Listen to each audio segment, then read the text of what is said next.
Dear wonderful council members, dear friends and partners of ECFR, I am delighted today to present the results of our latest pan-European data polling. Carl Bildt, our co-chair, has put on Twitter today, foreign policy isn't done by opinion polls, but it could still be worth watching this session. So I hope that you enjoy yourself. ECFR does these pollings regularly, as you might know when you were with us already for a longer time. We started to do it in 2019 in the run-up to the EP elections. And the idea basically is not to advocate for a populist foreign policy, but to check in with the public and to make sure that we as researchers and you as decision makers, as politicians, as journalists, that you understand where the public comes from and what the public thinks, so that we don't collectively wake up one morning and see Donald Trump as the elected president, as we did in 2016, or the people voting for Brexit. Our starting point this time is to learn how Europeans navigate a competitive world and how they perceive global actors, such as the United States, China, and Russia, and how they envision a more geopolitical Europe, as they say. We at ECFR think that Europeans will likely face different decisions and choices. They need to decide whether they will side with the United States in the geopolitical competition on China. They need to decide whether they should or want to become some sort of third pole next to the United States and China, as some seem to advocate. They also need to think hard whether they could envisage some cooperation with Russia again in the future. We think that all these choices have a direct impact on citizens, and that politicians need citizens on board and they need a mandate for their policies. What our current poll is telling us is that we see actually a lack of the social base for the forward-leaning stance that the EU is increasingly taking. But before I dive deeper, some methodology to show that we are serious in what we do. We did this survey in 11 EU countries. We always want a good mix of north, south, east, west, small and big countries. And the field work for this survey was done in April 2023. In all the countries, the sample is representative of national demographies and past votes. The survey has been conducted online by various pollsters. So now to our key findings. First one seems to be pretty obvious. China is not Russia, it's quite banal, and it's a simple fact. I actually heard this sentence very often in Berlin when I discussed the lessons learned from our dependence on Russian fossil fuels and how this dependence kind of turned out to be a kind of a trap, and how this all relates to our relationship with China. I heard very often, well, China is not Russia. These are two very different countries that need to be treated separately. The experience that you've made with one country doesn't tell you anything about the other, and don't throw them in the same basket. And this seems to be exactly what the European public thinks. China is definitely not seen as a power that challenges or undermines Europe. Our poll results show that the Europeans' perception of China has actually changed surprisingly little when we compare it to previous ECFR pollings that we've done 2 or 3 years ago. The prevailing view this time in almost every country is that China is a necessary partner. In Sweden, Germany, France, and Denmark are the only countries, basically, where the prevailing view is to see China as a rival or as an adversary, rather than a partner. And I would say, as a good German, that the Zeitenwende on China has obviously not happened yet, at least in the public perception. That is despite the fact that people are aware that there is a partnership going on between Russia and China. They are aware that the relationship is close. 70% see it as a partnership. But that does not lead Europeans to conclude that Europe should decouple from China as it has done or is attempting to do from Russia, or that one needs to significantly rethink the relationship. We actually also see that there is not much appetite for de-risking. On average, only 22% of the Europeans that we asked consider Europe's economic relationship with China, looking at trade and investment, as bearing more risks than benefits. The prevailing view in almost every country in our survey is that risks and benefits are equally balanced. And as you can see, there is a much broader recognition in Europe of the risk entailed in importing energy from Russia.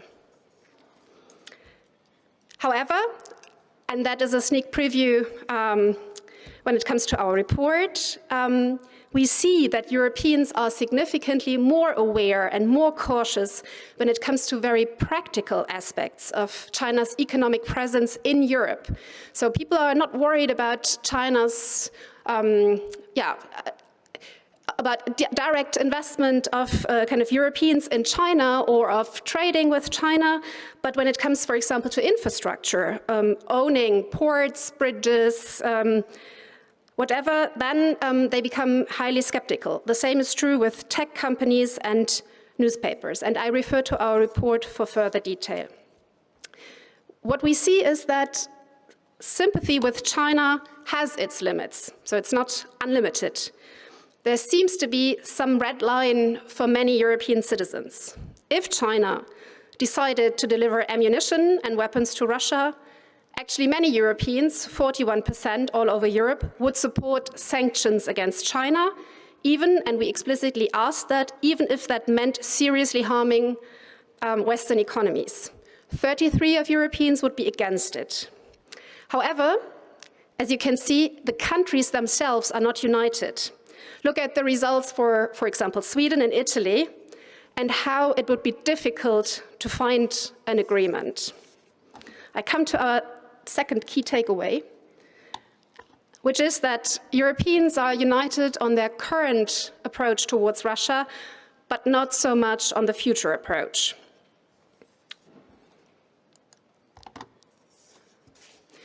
We clearly see that a Zeitenwende has happened when it comes to Russia. In most surveyed countries, a majority now agrees that Russia is an adversary.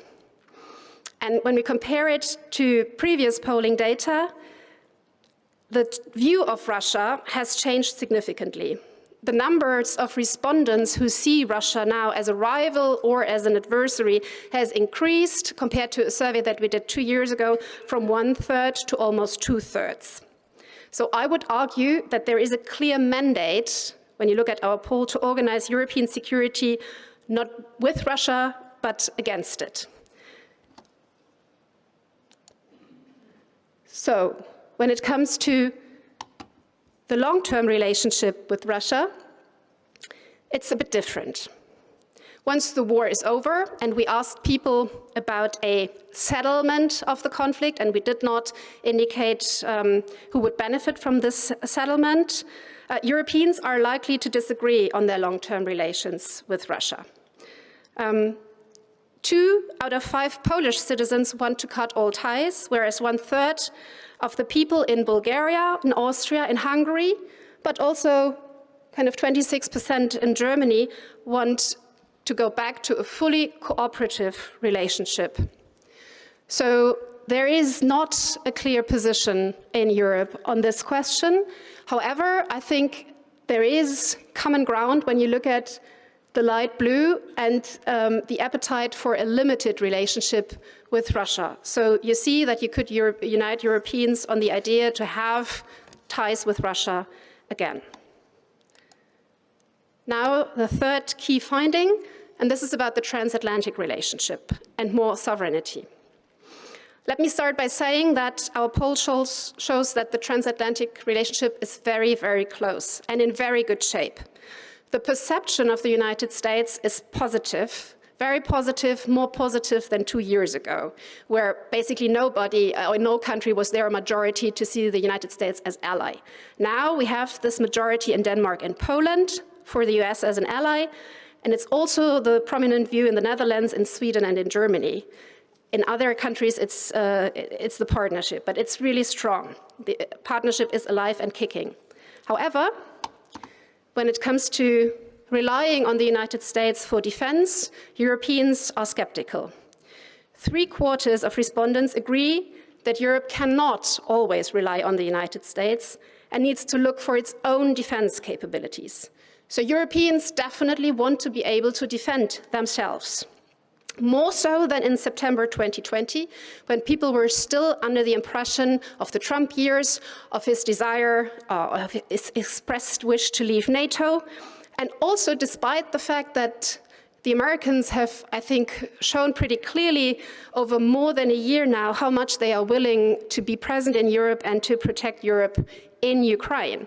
Despite all this, the number has been going up. Europeans basically don't trust that the good relationship will last forever.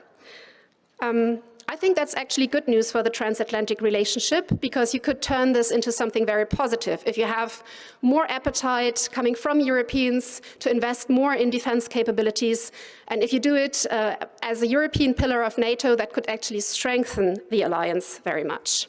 However, and this is, I think, the most striking finding of our polling for me personally, and I've seen it on Twitter today already, it seems that the transatlantic relationship, or this understanding of the alliance, is geographically limited. And it's not reaching into the Pacific. We asked people, if China were to invade Taiwan and the United States came to its defense and joined the war, what would you like your country or the EU, we asked both, to do? And you see that all over Europe, only 23% want to side with the US, whereas 62% of Europeans want to remain neutral. I think this shows that this idea that Emmanuel Macron had in his Les Echos interview about the Europeans needing to avoid to get dragged into a conflict that is not ours has resonated with the general public, or that he basically is in sync with the people. And with these findings, I'm going to end my presentation. I hope that you found our data interesting and inspiring, and that this might also guide the discussions in the next 2 days, and that you will discuss them further, look them up, and especially read this wonderful report that Pavel Zerka and I have written, and that you can find online with more data points and more explanations. As my boss always says in his podcast, there is one last thing to do, and don't worry, I don't ask you to kind of tell me what you're reading right now, but I tell you that you please remain seated, that the next session starts immediately, and that it will be about the power of control, economic coercion in the future global system. It will be chaired by Jakob Hanke-Wehler from Politico, but it will be kicked off by a short video by my colleague Tobias Gerke. Thank you very much for your attention.